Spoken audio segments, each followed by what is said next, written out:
Alright, so how much protein do you actually need? If this video adds any value to your life, make sure to give me a follow, it would be greatly appreciated. Alright, so let's start off with a couple of things that I feel like I need to point out first before we go into how much protein you actually need, which is going to be a couple of myths that are kind of spreading around the fitness industry that are not necessarily going to be true. The statement of pissing out anything over 30 grams of protein a meal, and I quickly want to address that this is not necessarily the case. This is not true. Body absorbs the protein from the meals because it needs to, and it's not like if you eat like 50 grams of protein in one meal and 100 in another meal, you are not going to get 150 grams of protein. Sure, there is some scientific evidence that your body can absorb all the protein easier if you eat it spread out throughout the day.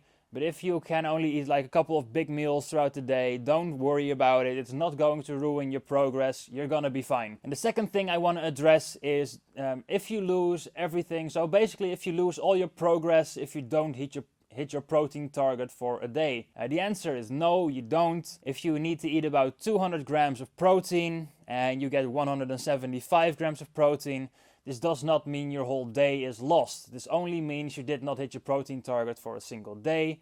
Sure, it might hinder your recovery for the day a little bit. It's not much because you're still gonna recover from like 95% of your protein. You're gonna be fine. That being said, if you structurally hit basically like 100 grams of protein while you should be eating 200, then yeah, you're not gonna progress as much as you could.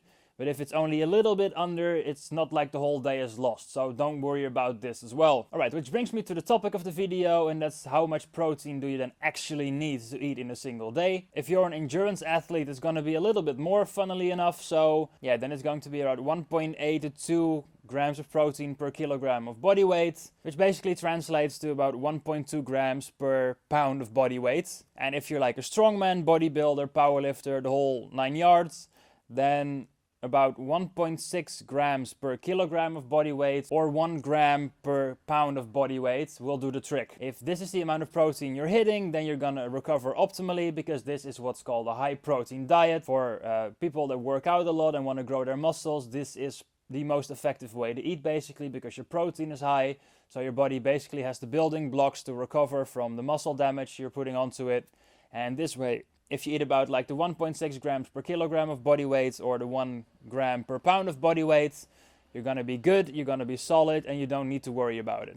Anything over doesn't necessarily mean you're gonna recover more. So if you need to eat about 200 grams of protein a day, you don't necessarily need to eat about 300, because there is no added value to it. It's not like you're gonna recover more or faster or better, basically. So don't worry about this too much. So if this video added any value to your life, please give me a follow and like this video. I would greatly appreciate it, and I will see you all in the next video.